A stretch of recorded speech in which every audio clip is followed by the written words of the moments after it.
It's not testosterone that's causing prostate cancer. A study came out about a year ago that they found that men with low testosterone had lower rates of prostate cancer, but men who had low free testosterone had more aggressive prostate cancer. So they put it into this whole group and they say, well, lower testosterone levels, lower levels of prostate cancer. Okay, I'm not concerned about prostate cancer. Odds are you and I, by the time we're 60, 70 years old, we may have some type of prostate cancer because it's so prevalent in men. Won't every man eventually at some point have it? Yeah, most men will die with prostate cancer rather than from prostate cancer. So my question is I don't care about the prostate cancer. I'm concerned about the prostate cancer that will kill you. I'm concerned about the aggressive prostate cancers. And then we get into this whole conversation of, Gleason score, and has it metastasized? And then you can do genetic testing to find out if there's actual mutations in the prostate tissue. But we do know that when free testosterone levels are lower, that there's a higher prevalence of aggressive prostate cancer. And that's a prostate cancer that we have to be concerned about.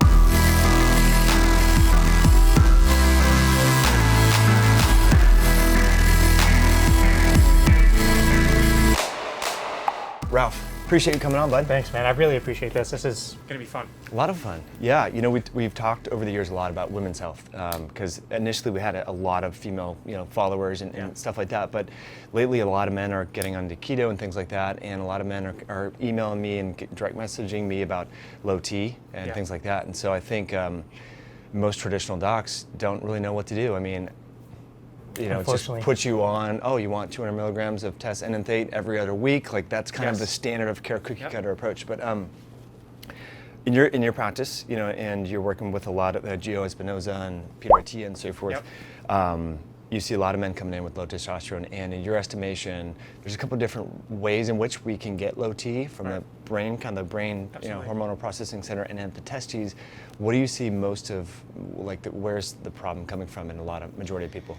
Yeah, most of the time, so we know of the HPA axis dysfunction, hypothalamic pituitary adrenal dysfunction, or some people like to call it adrenal fatigue, right?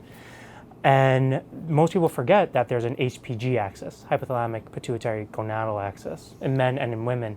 And I find that most male hypogonadal conditions are because of a central or a hypothalamic pituitary issue, which, a lot of doctors will say, well, I'm just going to give you testosterone anyway. Yeah. And my question is, well, first let's figure out what's actually causing that so we can identify what we need to treat first. Because, you have a young man who's 30, 40 years old, maybe even 50 years old, you put him on testosterone, he's going to have to be on it for forever. Life, right? Potentially. Yeah, potentially for life.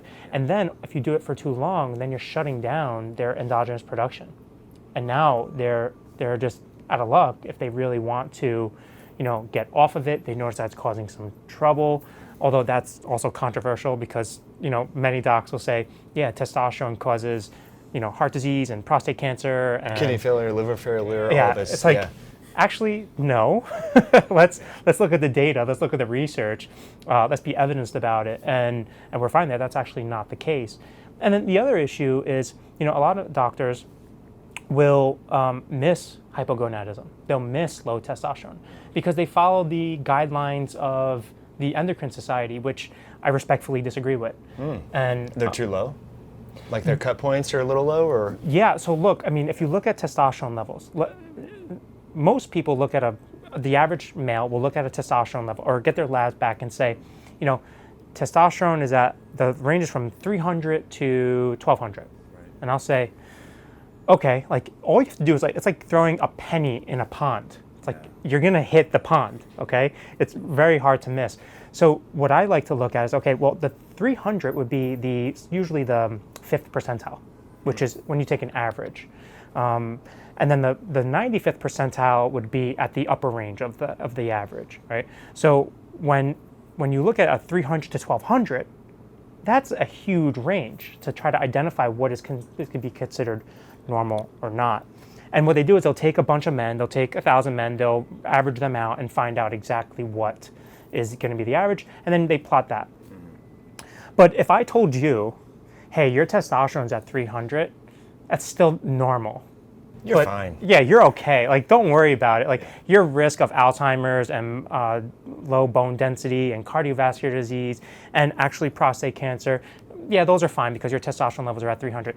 Never mind, not even paying attention to free testosterone levels.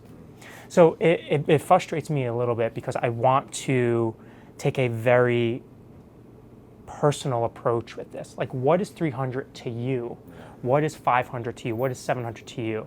So the Endocrine Society believes, according to the research, and rightfully so, this is what the research shows, is that if men are hypogonadal, which means a free testosterone below the lower range, which is usually 4 nanograms per deciliter, or lower than the total testosterone of 300 nanograms per deciliter, and also show symptoms of low testosterone, then they're hypogonadal.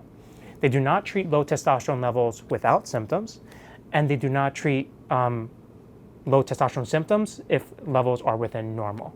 And the latter is usually when we notice most of the issues. Like, kind of like hypothyroidism. Sure.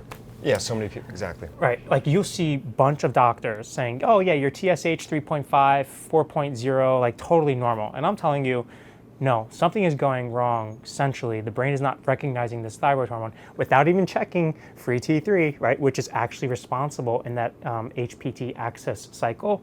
So, boy, I could just if you want to go down that rabbit hole, tell me, we'll go down it. Super interesting, but I think for most men, like if you were to rewind the clock or maybe look at unindustrialized people, where is like a 40-year-old man's free in total, or do we know that? Like, where should people be at? And I know, like you said, there is subjective, like some guys like to ride at 1200 total, right? Yeah. And they're on juice and tea and they feel normal that way, right? And like myself, like I hover between like 400 and 600 unless I'm like in the Joovv light all the time and everything like that, taking herbs and things like that. So, I mean, are we seeing a downward trend in testosterone levels across the board in men? Yes, we are. Actually, there was a research study posted, I believe it was in 2008. I can't remember the exact statistics, but over the past 30 years, men's total testosterone levels have been slowly decreasing. So technically, my testosterone levels, my generation's testosterone levels are much lower than my grandfather's and great-grandfather's. But why is that happening? What is the issue going on? And then that changes our lab values. Like, what was low back then is super low now, and what is low now what is low now would be probably been super low back then, and what was normal then would be, in a different range here, right? So you have to look at that's why they do, that's why they re-examine these testosterone levels based on your age. Yeah. So we are seeing it drop. Now the question becomes, what is actually the cause? And I mean, there's more stress in our lives, and a lot of doctors will say, oh, well, you're stressed, that's why you have low testosterone. Well, which one? Which stressor? Are we talking about psychological stressors? Are we talking about physiological stressors? Are we talking about social stressors? Are we talking about financial stressors? Like, those are all need to be incorporated and involved in our decision making. So we definitely are seeing a lot of those levels drop. And I think one of the biggest issues is environmental stressors, which is probably easy to pinpoint. We know plastics, BPA, xenoestrogens, xenobiotics in our environment, changes in our microbiome, like all of those things, it has an impact on the total load that our body has to handle. It's amazing. So, I mean, for men to have like a normal or high normal testosterone would be like an anomaly now. Like they'd be an outlier because all these persistent organic pollutants, like you mentioned, the endocrine disruptors. I mean, if you do a random biopsy in our blood or our fat tissue, most people have fairly high amounts compared to, like you mentioned, your grandfather or great-grandfather. So all those things, so are they affecting the HPA axis, or are they antagonizing testosterone receptors? Like, how are those compounds affecting testosterone in men? Multiple mechanisms. Yeah. Number one, BPA is a xenoestrogen, right? It can actually hyperactivate estrogen receptor alpha, or estrogen receptor, alpha receptors, right? Or estrogen receptor alpha compared to the estrogen receptor beta. And the alpha is more of a hyperproliferation compared to the beta receptors. So we know that they're binding the receptors differently. One thing that I think most people tend to overlook is the cytochrome enzymes. And cytochrome 1b1, which metabolizes estrone to 4-hydroxy estrone, which is the 4 metabolite of estrone, which you can test in a lot of tests, like the Dutch test, which I'm a huge fan of. Yeah. It'll upregulate cytochrome 1b1. And when you upregulate cytochrome 1b1, you're going to push more of that estrone to the 4-hydroxy, which will then bind to the estrogen receptor alpha, right? And that can be more damaging. But what is interesting is that most people don't pay attention to the DHT metabolites, which nobody really talks about that. Like what? Okay, so DHT, we think DHT causes enlarged prostate. I would say take it a step further, and it's the beta and alpha metabolites of dihydrotestosterone that are binding, causing problems. And we do know, we have research showing that the 3-alpha and the 3-beta metabolites of DHT bind to different estrogen receptors.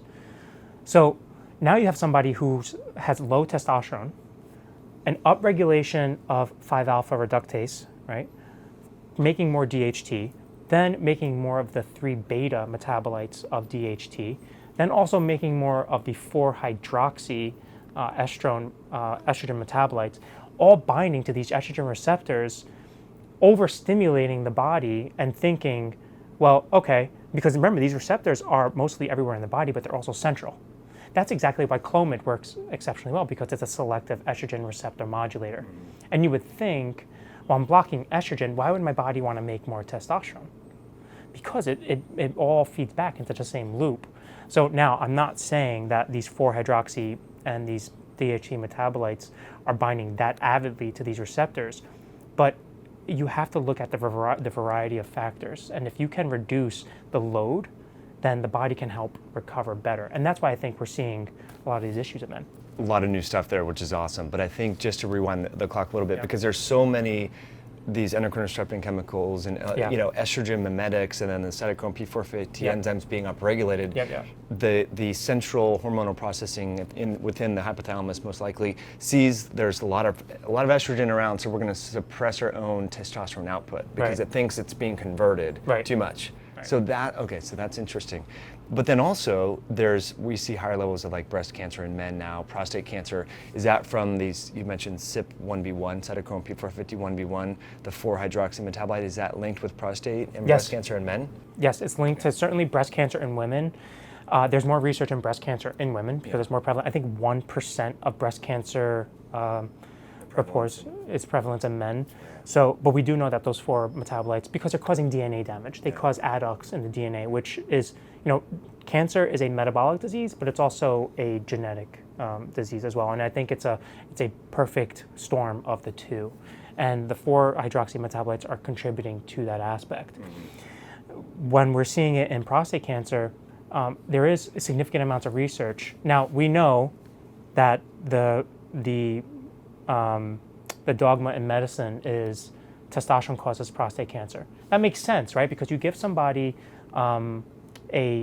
put somebody on androgen deprivation therapy, like Lupron, which will shut down the hypothalamus and the pituitary from releasing LH and FSH, completely chemically castrates men.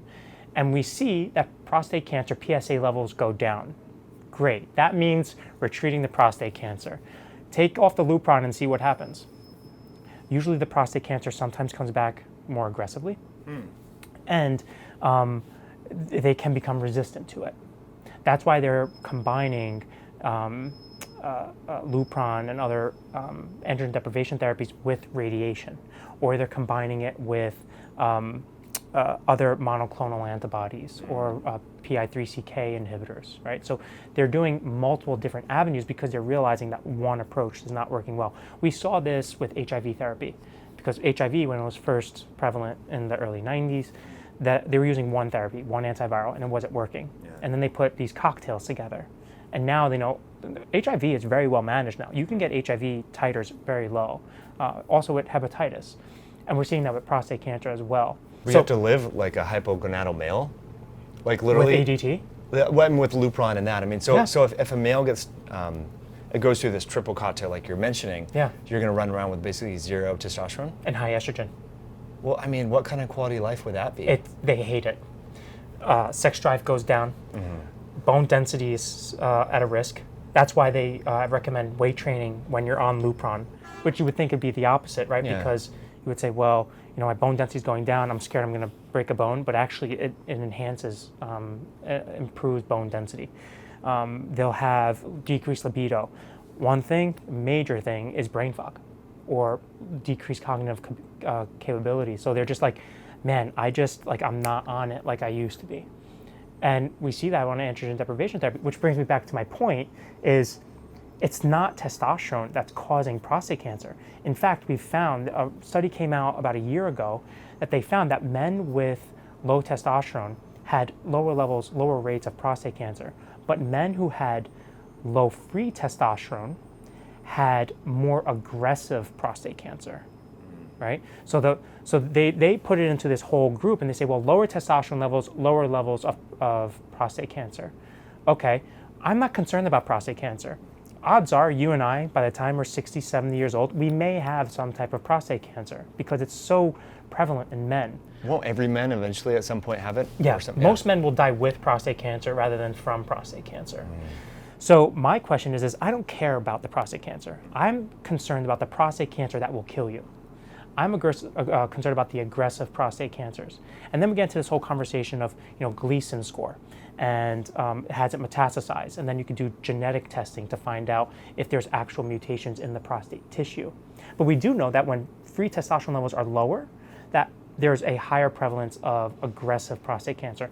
And that's the prostate cancer that we have to be concerned about. When PSA levels rise rapidly, when PSA velocity goes up, or PSA volume, goes up, or you do a 4K score. Are you familiar with the 4K score? No. 4K score is it's actually the best PSA test that we have now. It uses 4 different types of PSA. Total PSA, free PSA, intact PSA, and something called HK2. And when you actually combine all 4 of them, and then you use other factors like, is there a positive prostate exam? Do they have a family history? All that goes into an algorithm, and they'll tell you the percentage at which this PSA that you have is elevated, the risk of it being an aggressive prostate cancer.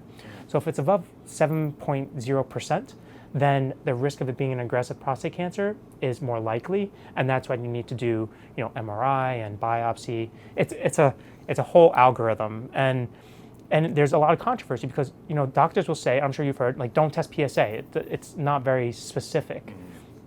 What else do we do? Yeah, I don't know. What else? There's palpation, right, with the finger and that's really non-specific as well. It is highly insensitive. It is, I believe the sensitivity is perhaps 60 to 70%, right? But it's highly specific. So if your doctor finds a nodule on your prostate, you need to get checked. But they found in research that the ability of a urologist to identify a nodule depends on their competency and their experience. So I would trust a 30, 40-year-old experienced urologist over a newer practitioner who's been feeling, I don't know, I don't want to say a dozen, but not as much as a guy who's been in it for 30 years. Sure. There's so much, Mike. I get so I get so worked up over it because I want everybody to know this. I want everybody to know it. That's really key for a lot of men. But what about the low free testosterone? How is that correlated with more aggressive prostate cancer? Okay, great question. Dr. Abraham Morgentaler, I believe he's at Harvard. He's in Boston somewhere. And he has a theory, which I actually would agree with. It's called the Testosterone Saturation Theory. And what he has found is that above a certain testosterone level, prostate cancer does not grow more aggressively or more, does not proliferate greater than it is at a lower level. I believe that the cutoff is 250 nanograms per deciliter. Fact check me on that. But what they found is that below that marker, below that threshold, increasing testosterone level will cause prostate cancer cells to proliferate quicker. So if you look at a graph, the slope would be higher below that threshold. Once you get above that threshold, it tends to plateau.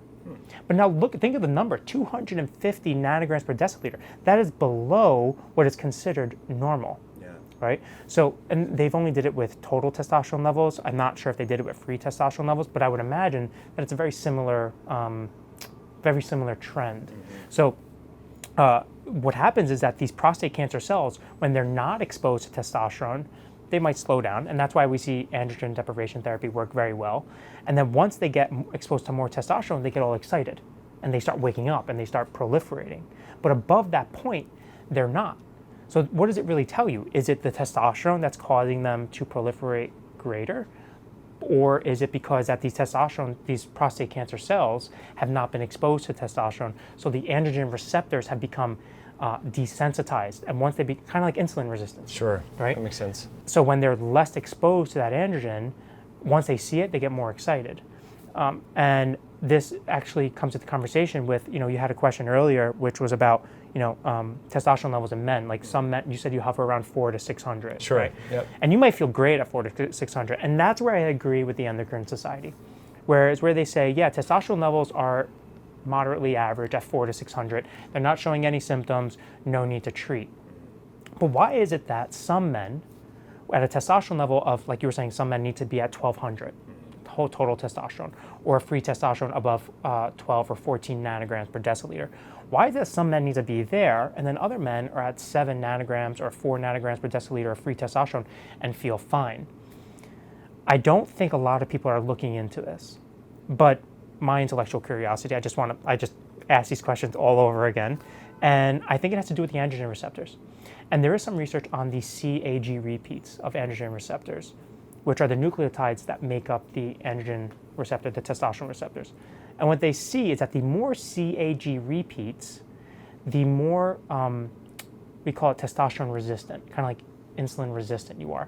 So you need more testosterone to activate the receptor.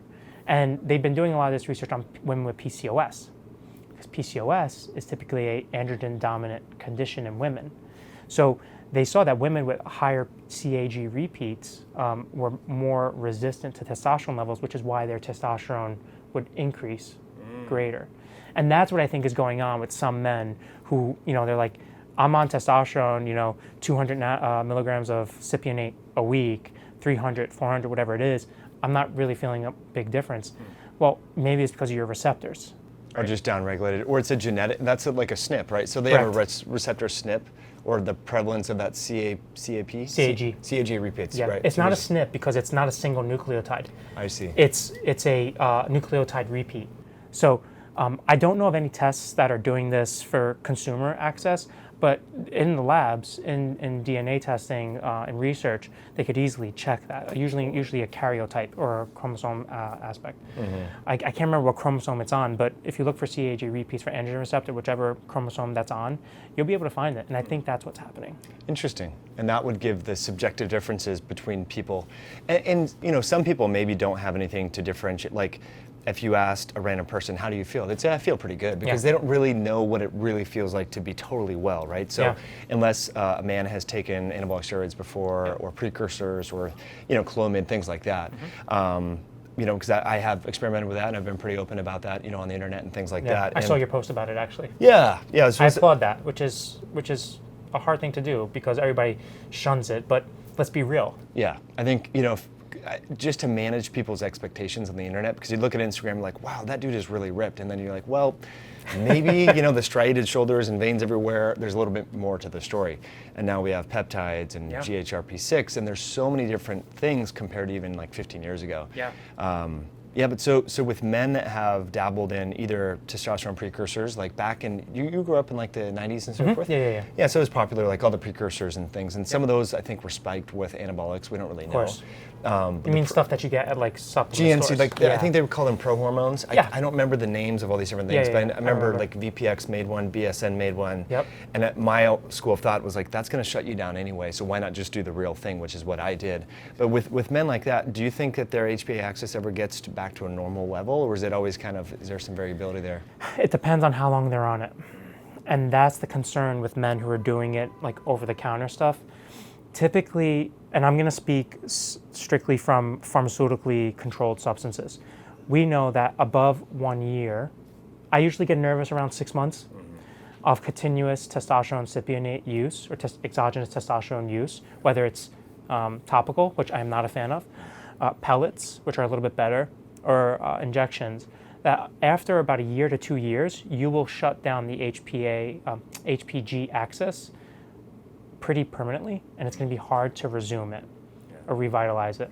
That's why a lot of men will go on testosterone, stop, take a break, do a post-cycle of HCG or Clomid, try to reactivate the HPG axis, get your testes to start making more of its own endogenous testosterone, and then go back on the cypionate. So yeah, I have seen long-term use of that will shut people down. And people come to me all the time. They're like, man, I've been on testosterone and I got off of it and I feel like crap. And I'm like, well, how long were you on it for? Oh, I don't know, like, 18 months. I'm like, yeah, it's and I feel bad because they're following, like, unfortunately, like a lot of, I call them experts, right? It's like guys who are in the gym, like, bro, like, you guys This is what you do. This is what you do. Like, you do the shots, you stick a needle in your butt, and you get better, and you get gains, and like all this other stuff. Not considering aromatization. You have to check PSA levels.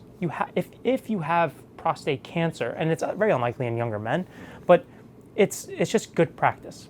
It's good medicine. I'm not, I'm a naturopathic physician, an acupuncturist. I practice functional medicine, but I look at it all as medicine. People say, oh, well, he's an allopath, or he's a DO, or that's a nurse practitioner. You're practicing medicine. Yeah. Let's just practice good medicine. And what we're finding is that over time, they're not considering those things, and they're just completely shut down. Now, if the guy's 50, 60 years old, not going to have kids, not concerned about, getting off of the testosterone, then fine, go ahead. That's okay. But you need to manage it properly. But for younger men who are on testosterone, and even stuff like over-the-counter, it's much harder to re-regulate the HPG axis, and then it can offset and throw off the thyroid as well, and your adrenals. Because the thyroid, before I treat low testosterone, I look at their thyroid first, over anything. Because thyroid hormone, T3, activates the Leydig cells, and it will stimulate something called STAR, which is a receptor in your mitochondria, which actually make testosterone. So you need thyroid hormone to do that. If you're hypothyroid, that activity is going to be suboptimal. And that's where we get into the whole conversation of, TSH that's the only thing you look at. And I'm just like, okay, let's sit down, let's talk about this. And that's how I kind of approach things. Interesting. So I think that steroid acute regulatory protein that you mentioned, the STAR, so that's why this whole, you need to look at this through the functional medicine lens, right? You Absolutely. Can't just say, oh, you have symptoms of low T. It really could be hypothyroidism that is causing that. Absolutely. And a lot of men are not really, because I think the prevalence of hypothyroidism is more common in women, so men don't really think about it as much, or doctors don't maybe think to look beyond TSH and look at free T3, reverse T3. I didn't know that. That's super interesting. Yeah, it's essential. And you'll see in men, you'll see symptoms of low thyroid be masked by, or vice versa, with low testosterone. That's why brain fog. Well, okay, brain fog is low thyroid and low testosterone. Low bone density. Well, that could be thyroid dysregulation or low androgens. Low libido. Well, maybe it's just low energy, and this guy's really not optimized. Difficulty with muscle gaining or fat loss. Oh, I have a lot of central adiposity. Well, that could also be a thyroid dysregulation as well. So if you don't address that or don't properly assess it, TSH, free T3, reverse T3, free T4, I like to look at zinc RBC levels. I like to look at selenium levels. I like to look at iodine levels.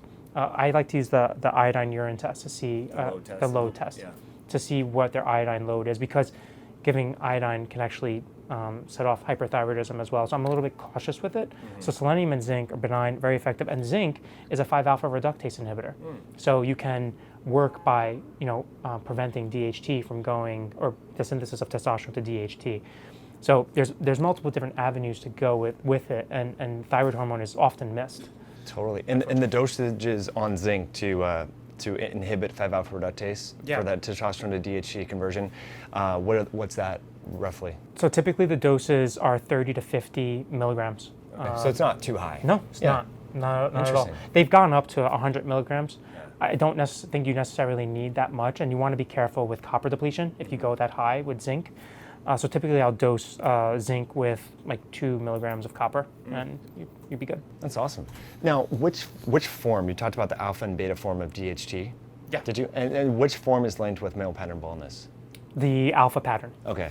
And what can we do about that? I mean, if someone does obviously there's a lot of genetics come into play here, and unfortunately some people, it just happens in like their early 20s and so forth. Is there anything that you can do with that from a nutritional standpoint? It's really hard. It's a really hard avenue to treat, and I think the best approach is 5-alpha reductase inhibitors like finasteride or dutasteride, which Propecia and that. Propecia, right, exactly, or Avodart. The problem is that the prevalence of low libido associated with taking that, or erectile dysfunction is actually pretty prevalent. And I think the statistics say like 1 to 2% of men. I think it's much higher. I see it more prevalent in men. So I would say that's the most effective. But topical actually can be effective as well. So just putting topical 5-alpha reductase, it's like topical finasteride on hair, would be a great way to prevent that. There are some other herbs. I can't speak to their efficacy. A lot of people use zinc, which can be helpful. I haven't seen it have a significant impact. A lot of people use an herb called fo-ti, or oh geez, I can't remember the Chinese name of it. We'll put it in the show notes. Yes, but that's another herb that's been used in Chinese medicine to help improve or prevent hair loss. I'm not sure if it exactly works on the reductase enzyme, but it's a really hard thing to treat. The other thing I would say is just making sure estrogen and testosterone ratios are optimal. And you don't want to have, I like to see estradiol levels no greater than 30 to 35 picograms per milliliter. Because actually above that level, you have no additional benefit of bone mineral density. So estrogen promotes bone mineral density in men and in women. But in men, above 30 to 35, we actually don't see any added benefit. So if your estradiol levels are at 45, you could say, oh, that's better than 30. Actually, that's not the case. And body composition, in terms of reduced adiposity and increased lean muscle mass, the optimal range is between like 15 to 30. So it's a really tight range, but that's what I like to see it as. And that's why a lot of men will go like on aromatase inhibitors or even some herbs that they can use to help inhibit aromatase, but nothing beats like actual Arimidex or anastrozole. Things along those lines. What I've used for male pattern baldness does run in my family. My alpha DHT is not too high. I've used topical ketoconazole shampoo. Yeah. And that, I guess, I haven't looked at the mechanisms or the research, but it's more of a topical way to like kind of mimic or affect the 5-alpha reductase. Yeah. So for guys listening, I've recommended it to my brothers as well. So I don't know. And interestingly, in Canada, you can get a 2% ketoconazole shampoo. So try to buy it online and get it whatever. But over the counter here in the States, it's just a 1% ketoconazole.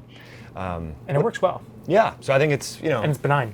Yeah, exactly. So it's not like the finasteride or things like that, which, like you said, I mean, do you know Jeff Grimm? He's a nurse practitioner in Portland. He's friends with Carrie Jones and so forth. So, yeah, the Propecia, finasteride, things like that. I guess there is some permanent erectile dysfunction, and there's like a few genotypes, or I don't know the mechanisms, but in some individuals, it can suppress it so hard that you're kind of hosed. And I don't know anyone that would want to be that person, right? So it's they call it post-finasteride syndrome. Yeah. I think we're in a realm right now where post-finasteride syndrome is kind of like how we were with chronic Lyme.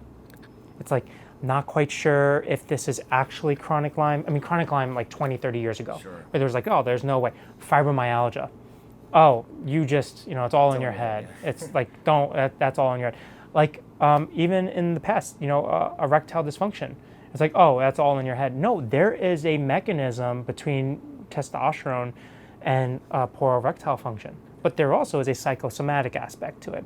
And I think with finasteride, and you see this often, it can cause low libido or erectile dysfunction. And I think what happens in those individuals is that it causes a mental impact on them. It kind of can, once a man has erectile dysfunction once, it's like ingrained in their head. They're like, okay. Is it going to happen this time? Is it going to happen? Like, what am I going to do? The best cause of erectile dysfunction is high epinephrine and alcohol. They're anti-erection chemicals. So if you have a guy who's really like pumped up and really overworked and just went and had 4 beers after work, erectile dysfunction is going to be highly prevalent in him. He has that one event. In the future, he's going to think it's going to happen to him again. So I think the same thing is what we're seeing with post-finasteride syndrome is, yes, it does cause that in men. Does it happen over a long period of time after they stop?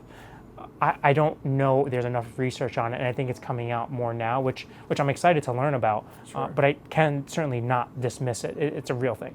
Yeah, that's crazy. I didn't realize epinephrine was involved. Yeah. Does that affect like nitric oxide production and things like that? Is that kind of one of the... Shuts down the parasympathetic system. I see. Got it. Because erections are autonomic. In med school, they used to say point and shoot. So point, do you remember that? So sympathetic is shoot, and then point is parasympathetic, right? And in order to get an erection, you need to be in the proper parasympathetic state. And epinephrine and adrenaline are actually the opposite of that, right? They upregulate the autonomic services of the sympathetic nervous system, and that can shunt away, or they would cause the vessels in the penis to stay open and prevent constriction, which will hold blood in the penile tissue, in the corpus cavernosum and the spongiosum. So that's exactly how it works. And we see that with a lot of men who are just on like Adderall or stimulants or amphetamine. Like, they're just overworked and impacts the body below. Man, it's amazing. Do you recommend the GainsWave and things like that for ED? I have read a lot of the research on GainsWave. I've never seen it in use. I've never seen, I've never had anybody who's used it, a patient who's used it and said, oh, this is awesome. I have seen reports online. I think you looked into it, right? Yeah. A friend of mine, Catherine Rutzler, she's been promoting it, quite heavily and stuff like that. And for some of her diabetic, hypertensive men, she said it's like been a life changer for them and so forth. And some of the folks are pretty active on Twitter and the swingers, that's like their weekly thing because they want to make sure they're in tip-top shape. So I think it's interesting. I just didn't know if, like, obviously, I gather that, from everything from a biomedical standpoint, that's what you'd like to address first and so forth, which is pretty awesome. Well, we know that the penis is a barometer of a man's health. Right? So if a man has erectile dysfunction, the first thing I'm thinking about is his heart. And a recent study came out maybe 3 weeks ago and said that erectile dysfunction in men is highly correlated with MACE, so major adverse cardiovascular events. And the risk ratio is about 2.1, I believe, which is a significant risk. I always get into this conversation of, well, what's the correlation? Does correlation actually mean causation? And it doesn't. But when you have a relative risk ratio of 2.0 or above, it sparks my attention and it gets my attention. I'm like, that's something that I need to pay attention to. And we see that. Men with diabetes, erectile dysfunction. I believe it's 56% of men with diabetes have erectile, or 56% of men with erectile dysfunction also have diabetes. And it's damage to the microvasculature of the penis. It's a simple physiology as that. So the GainsWave, which, as I understand, uses ultrasound waves to kind of break up plaque and induce nitric oxide synthase, makes absolute sense. Sure. And also, you have to understand that nitric oxide synthase, there's neuronal and endothelial. And if the nerves are not functioning, like, you can have as much blood flow as you want to the penis, but if the nerves are not telling it to work, that's also an issue, and that's where you need to look at the neuronal and endothelial nitric oxide synthase. So for that, I always advise on citrulline over arginine. Okay. Yeah. Yeah, so just supplements over the counter people can get and use. Absolutely right. Things. Super interesting. Going back to like the, say like late 20s to say mid 40s male, low T, they're doing estrogen detox, eating clean diet, exercising, prioritizing sleep, doing all kind of the basic stuff that we talk about on the channel, and I know you talk about. What next would you throw in there? Would you look at like Clomid, HCG? People are talking about HMH, human menopausal hormone. This is something new. Someone actually DM'd. I never heard about this. Human menopausal hormone? Yeah, and it's like an HCG, so it helps to kickstart the whole HPA axis. Interesting. Yeah, I didn't even, there's not much research on it. Yeah, I should know about that. Yeah, we'll talk about it after. I could be mispronouncing one aspect of it, but I know it's human. Not AMH, right? Anti-Mullerian hormone? It's not that. No, yeah. okay. Yeah, I had never heard of it myself, and so this was someone that a steroid user, nice guy. After I posted that post on Instagram, and he said, "Hey, I've been on for like 3 years. I want to have kids. I'm not too worried about it. Should I think about cycling off?" And I was like, "Yeah, if you want kids, you definitely should." Dude. Yeah, and so he was going to draw. He was inspired by the conversation, so he's going to reduce his test to like 75 milligrams a week. Oh, that's good. And then kick up the Clomid and whatever. But I think, for a lot of guys that have been on gear, they're psychologically addicted to their size, and when the size comes down, it's hard for them to grapple with that. But anyway, going back to that kind of young to middle-aged male, from a natural standpoint, you mentioned zinc and selenium, thyroid. Yep. Where else would you go? Like Ashwaganda, my go-to. KSM66 is a version of ashwagandha. So it's one that's been studied most with improving testosterone levels in men, improves motility, sperm motility in men, sperm morphology in men, and can increase LH hormone in men at 300 to 600 milligrams per day. I take 600 per day, mostly to make sure I'm preventing lower testosterone levels. Life is stressful, right? I mean, it's work. Especially in Manhattan. Yeah. Oh, geez. Yeah. Boy, love it. I wouldn't change it for the world. I mean, the best place in the world. I mean, it's arguing with somebody in Seattle. I lived in Seattle for a year, which was a nice break, but I needed the concrete jungle. Sure. That's cool. But ashwagandha, great at re-regulating the HPG axis, and KSM66, a particular version. So there's Sensoril of ashwagandha. Familiar with that one. There's KSM66, and then there's just ashwagandha, which they look at the withanolides in the ashwagandha, and they see those are the active constituents that are suspected to have the beneficial effects of ashwagandha. So KSM66 of the ashwagandha version, that's what I like to use. DHEA is pretty effective in supporting testosterone levels. There is some research showing that men, athletes, even younger men in their 20s, if they take DHEA and they get, I believe it was above 50 to 100 milligrams a day, will sustain testosterone levels after exercising. So that could be a beneficial effect. There is a limited amount of research on something called Tongkat Ali, Urocomia longfolia, also called Longjack or LJ100. The studies were done, I believe, in Thailand, but they were very impressive. So I just try to give it a shot. The downside is pretty low and can be beneficial to try for certain men. I've actually seen some men work really well with it. There is some controversy over tribulus. I know a lot of naturopaths like to use it. I'm not a fan. Why is that?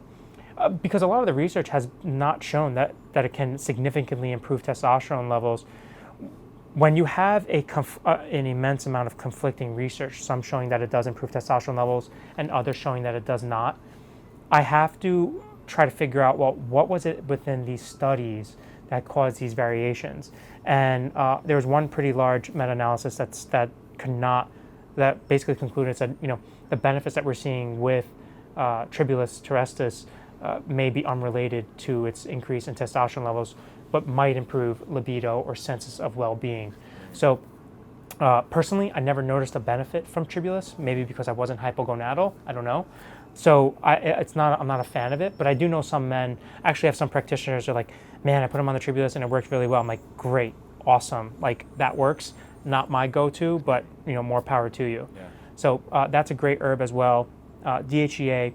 And one thing that we over or underestimate is sleep. Sleep over everything, and that's why the Oura Ring, I think, is a great. You have one, as I see, is a great tool. There was one major study that tested groups of men, and they sleep deprived these men, and then they had other men who slept normal, and they found that when they sleep deprived these men, their testosterone levels decreased. When they were sleep deprived to about 4 hours, and when they lowered their when they got their testosterone levels lower. And then they actually returned them to normal sleep patterns, 7 hours.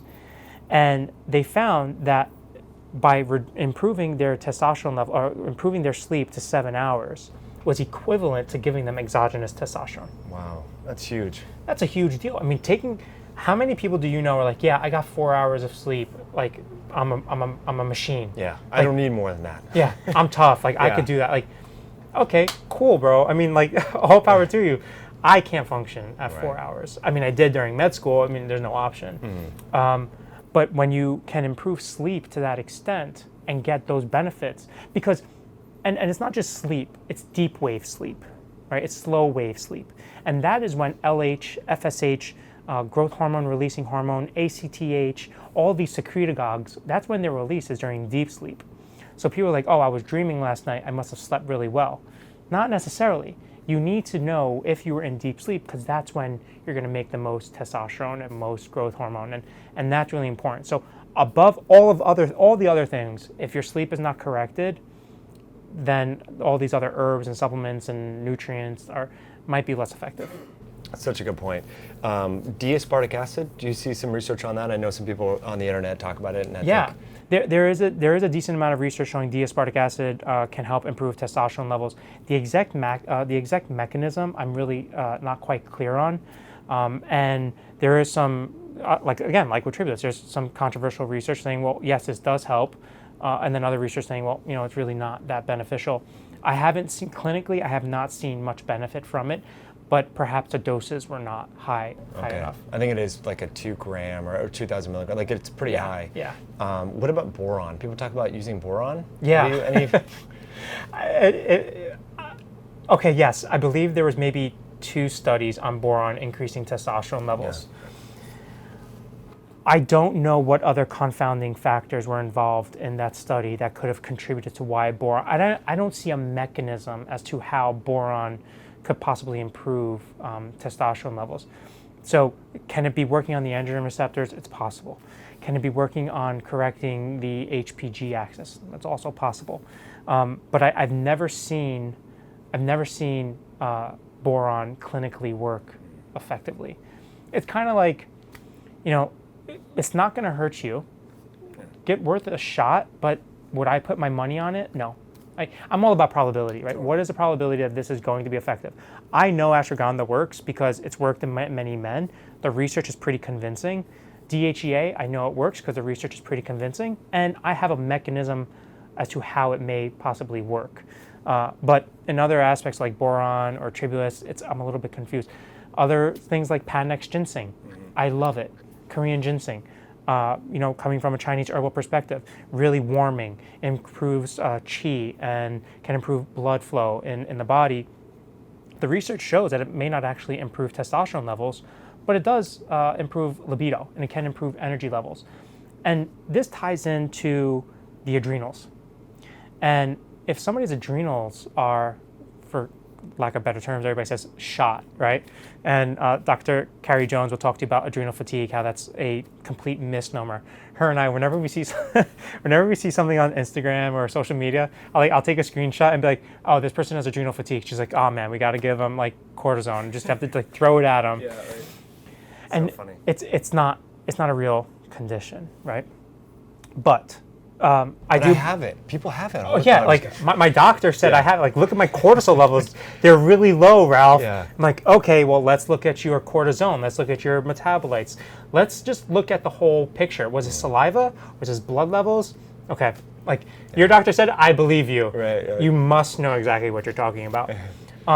But you correct the because a lot of men, they have the urge to have sex. They have proper libido. They have normal testosterone levels, but they're just tired, or they don't have the oomph to get up and actually make a move or get the energy, the endurance. Sure. And that's an adrenal problem. And if your adrenal glands are worn out, and I'm not talking about adrenal fatigue, I'm talking about perhaps the cortisol ACTH may be under immense amounts of stress, so you're not releasing enough ACTH. Or perhaps you have hyperthyroidism or hypothyroidism and your metabolites are being shifted. Then you have to correct the adrenal glands first before you can go ahead and try to address the actual testosterone levels. Again, thyroid and adrenals, then look at testosterone levels and try to put the whole story together. It's an art and a science, and it makes it so fun, which I love. And it's great because it drives the whole lifestyle functional medicine perspective, because if you go to I went to an endocrinologist, after college, and it was just like, oh, it's low T. That it was so myopically focused on just testosterone, but you're talking about everything is connected and all these different mechanisms, feedback loops, the same hormonal centers that turn on the adrenals, turn on the thyroid and gonads and so forth. So just the bro science, the folks that are looking on the anabolic forums, which I've been on, and people just get all their information from there. And it's really just again, a myopic approach. And so, I love this conversation. Any books or resources? You have a great blog and you're pretty active on Instagram and things like that. If people want to learn more, is there any books out there that kind of put this all together? Or? I get asked this question all the time. I write one. Oh boy, okay. Let's add that to my list. Time, yeah. Thanks, man. All right, Dr. Gabrielle Lyon, she's like, your book outline was due on Halloween. I said, okay, it's coming, next Halloween. Nice. I helped co-author a few chapters in a few textbooks. One of them is the Healing in Urology, which talks a little bit more about men's health and urology. Another one is the textbook of integrative sexual medicine. It's a Dr. Andrew Weil series. So I co-authored a chapter in there on menopause or andropause. There's a bunch of resources. I think the best way to go about it is just look at major meta-analyses on PubMed and just make it your hobby. I can't give you one source that says like, look at this. Not even one person, right? Like, don't believe everything that I say, right? Because I would tell you, like, everything that I've just told you, go ahead, look it up, like, argue with me. Tell me, like, I don't agree with you here. Because I would love to have a conversation, not because, you know, I hate to be wrong, and that pushes me to learn more, but that's how we get better. Totally. So I really wish I had like a one-stop source. I use, you know, examine.com. They have a lot of good stuff there. They do miss a lot of stuff, or some herbs are not there. Natural standards, or not natural standards. thenaturalstandard.com or something like that. Yeah, a complimentary database. Yeah. So I use that. But really, like, PubMed is my best friend, fortunately and unfortunately. So I don't have a great. Do you? I mean, I don't know. No, I don't. I mean, yeah, I think all of us are piecemealing all of this together, whether it's keto, fat loss, building muscle, optimizing hormones. Like, that's what these podcasts are for, right? Because, exactly. Yeah. Podcasts are great. Funny you talk about fasting. Like, what impact does fasting have on your thyroid? What does it have on your testosterone, on your androgens? It has an impact, and actually can be a stressor. So I'm glad. I just want to make this point because it's important. There's Ramadan studies, right? And intermittent fasting, time-restricted feeding, it's a fairly new topic, right? Like Dr. Panda, who's doing immense amounts of work on this, Dr. Longo, great works on fasting and intermittent fasting, time-restricted feeding. But Ramadan studies, which are kind of time-restricted feeding studies, are earlier. And we've had these for multiple years. And what we're finding, and if you look at the research, that men who do Ramadan fasting, by day 20 of that cycle, their testosterone levels start to drop. And fasting can be a stressor to the body. And we know fasting will decrease thyroid levels. We know that for a fact. It'll increase reverse T3 and it'll shut down free T3 levels. Well, what is that going to do to your androgens? What is that going to do to your adrenal glands? What is that going to do to your metabolism? So now you're able to liberate less fatty acids. You're not able to go into lipolysis as well, right? Because adipose tissue is building up. And now you're increasing aromatase enzyme, right? So, like, and now when you go get out of fasting, what is that going, like, how do you recover from that? And Carrie, Dr. Jones and I, we did this at the New York Association of Naturopathic Physicians conference in October. And it was a slide that I had, and I said, what's the quickest way to shut down your thyroid? And it's like, stop eating for 3 days. That will shut down your thyroid. So what impact does that have on your androgens? I mean, we're learning more about that now, and I think it has to do with the allostatic load, right? The allostatic load as to how much pressure are you putting on the body to compensate and adjust. And is fasting, as beneficial as it can be for metabolism and autophagy and longevity, what is it doing to the body on an acute level if you're doing it incorrectly? Now, a lot of guys are doing time-restricted feeding. They're not eating for 16, 18 hours, drinking tons of coffee during that time because they're hungry as hell. And then they'll go train, lift really heavy, and then eat, and the body's like, this is a lot. This is pressure, right? And that's fine, but if you're doing that daily, that's a physiological stressor to the hypothalamus. And now you're talking about sleep deprivation. What if they're not sleeping well? So, and then there's one study on time-restricted feeding on CrossFit trainers, and they show that their testosterone levels decreased after a 16-8 time-restricted feeding. I think it was over 4 to 6 weeks. But their lean body mass increased, and their body fat percentage decreased. So what is the trade-off there? I don't know. Did they have symptoms of low testosterone? I mean, I would love for people to just talk to me and say, hey, Ralph, I want to run this study. Like, what should I look for? I'm like, all right, here, I have a list. Like, you should look at this, do an IPSS score, a SHIM score, an Adams score, like questionnaires, really easy stuff. Yeah. But nobody's asked me. Gosh dang it. I'm going to call you more, Ralph. What's up with that? No, I think You bring up a great point, and so many people are trying really hard, and they're very vigilant about their workouts and their fasting protocols, and doing fasted exercise, and like you say, compressing that feeding window. And because there is a lot of excitement about it, it's not new to humans, but it's new to us because we're understanding the mechanisms and the science, and great people like you mentioned, the works of Walter Longo and Simeon Panda and so on. So I think I love that you mentioned that, and I think we're going to get some people like they're going to be kind of irritated at first. Yeah, like, they're not going to like what I said. They're not going to want to change what they're doing. But I'll just say personally, like I spent 2 years in that world, and I'm way stronger. Carry a little bit more water weight, which I don't really care about. Libido is way higher. Energy is way better. With fasting. With not as tight of a fasting window. Being more so your opening the window eating up. window is longer. Yeah, having more carbohydrates. Still training hard, but it is the life load, like you mentioned. Because if I'm working hard, trying to be the best parent I can, and compressing the feeding window, it's too many. You're blowing all your matches at once. And Absolutely. I think people need to understand the life load in context of all these other stressors. Yeah. So. Yeah, I mean, again, it's all about the allostatic load.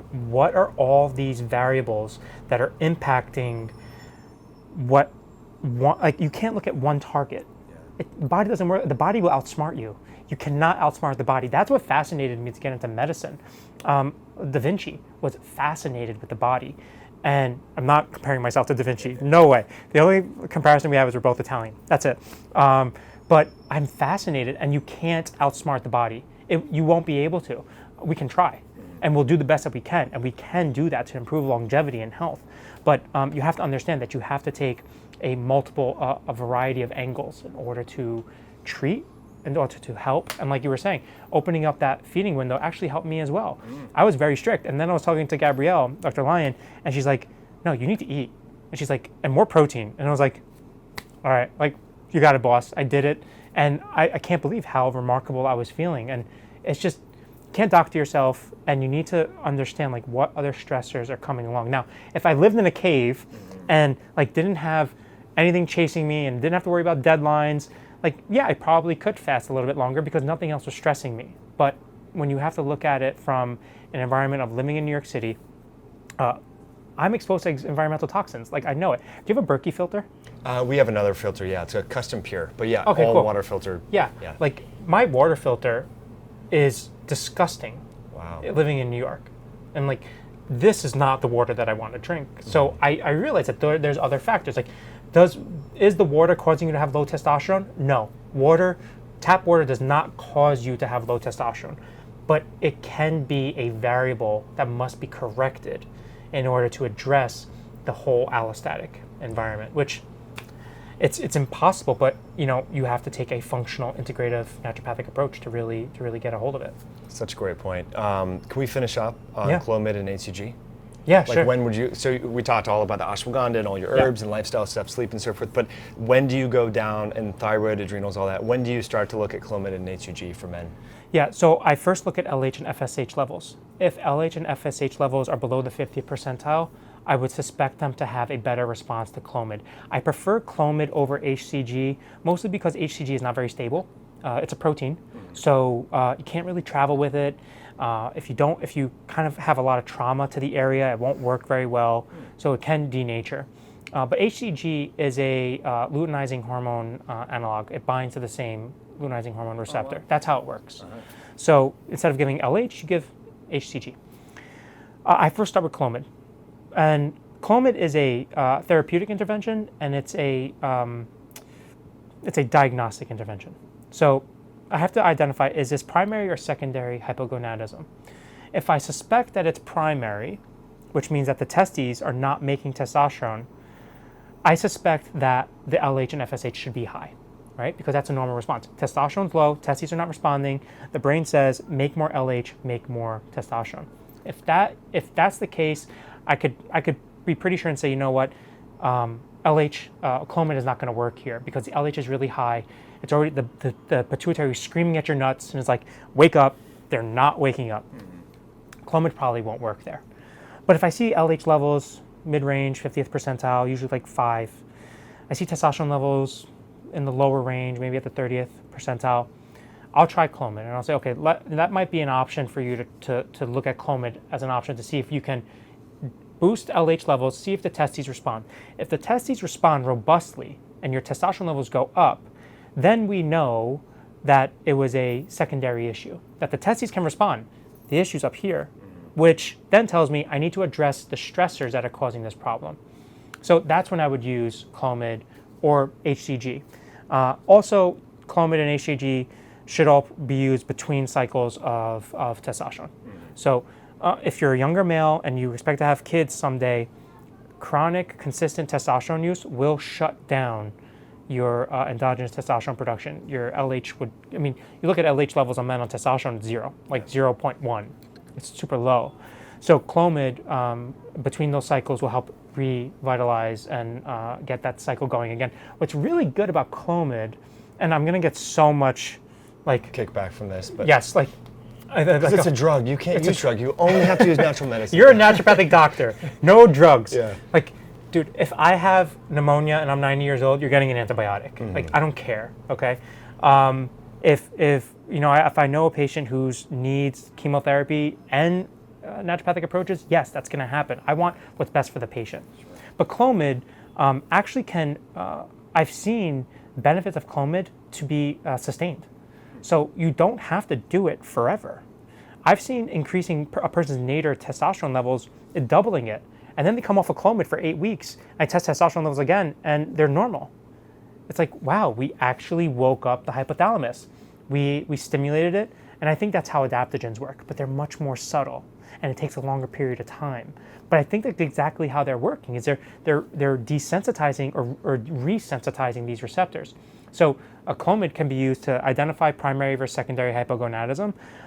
It can be used post-cycle of exogenous testosterone, and also it may not be for life. So you can do that, feel good, you're done, and you're sustained, which is like, that's perfect. That's the goal. Yeah, that's because you have to look at the therapeutic order. Drugs should be a last option, but if that is the only remaining option to identify, then let's see what we can do best with that. That's such a great tip. And people on the internet talk about like every other day dosing, every day dosing. Is there any? Clomid? Yeah. Usually 2 to 3 times a week. Okay. Yeah, 2 to 3 times a week. Kind of pulse it in there. Yes. Yeah, you don't need it every day because it has a long half-life, and the inhibition on the hypothalamus at the estrogen receptors is long-standing. So, you know, if what I would do is, you know, you test testosterone levels, and even if they didn't take Clomid for 2 or 3 days, the effects are still withstanding. So LH levels will still be high. So you don't really need high doses. By the way, this is not a drug that has been FDA approved for hypogonadism, just so we know that. I mean, the research is coming out now on studies of Clomid being used for 10 to 15 years, and it's benign, except in men who have a suspected prolactinoma or a brain tumor, a tumor in their pituitary, where they'll start seeing double vision. Like, that's a warning sign. Stop. And by no means am I saying everybody should go out and have Clomid. Like, this is not medical advice. I'm saying you need to check with your practitioner. And if your practitioner doesn't make sure that your prolactin levels are not elevated, or you're not looking at the LH and FSH, then there's a concern or something to be concerned about or aware of. But yeah, Clomid, not every day. HCG, typically 2 times a week. These are not everyday things, but Clomid is a much easier drug and pretty benign too. Interesting. Yeah, I've heard some potential long-term issues with, because it's a selective estrogen receptor modulator. Correct. As well. Any cancer risk? Not that I've seen. Okay. Unless they're talking about risk of increasing testosterone levels, and then we can go back down that rabbit hole again. Right. Cancer risk, again, unless you have some type of malignant or benign growth in the brain that you don't want to stimulate more production again. And then you also have to look at, you know, is there any type of neoplasm at the adrenal glands, because you're increasing LH and FSH, which can impact other organs as well. We do know that the testes have receptors for ACTH, which is a hormone released by the hypothalamus. We're not really sure what it does, but we know that there's some type of connection there. So interesting. Yeah, really cool stuff. But again, we don't know exactly what it is used for. And again, it's a short-term drug. You're not using this for life. You should not. And it's not used every day. And it's used in cycles. And if you notice something that's going wrong, estrogen levels jump, tumor markers jump, other changes in vision, then you have to be a little bit more alarmed. But I'm not concerned about it long-term use. Yeah, interesting. Ralph, really appreciate talking with you. And folks listening or watching right now on YouTube, if they want to connect with you, best way to do that would be probably on Instagram, I would say? Instagram is probably the place that I'm most active. My Instagram is designed to put out information. Like I want to help people learn more, and then you can also check out my website, drralphesposito.com. But those are the two areas where you can reach me. All the views are my own. I'm just here to educate the masses. If I can help 2 people, help 100 people, my work is done. That's awesome. That's really good. Yeah, there's tons of great free tips for you guys. So really appreciate you tuning all the way through. Hit that like button. Share this with a young man or old man that is interested in learning natural ways to increase their hormone levels, androgen levels. Tons of information. Really appreciate you coming on, bud. Thanks so much for the opportunity. Thanks so much. I appreciate it.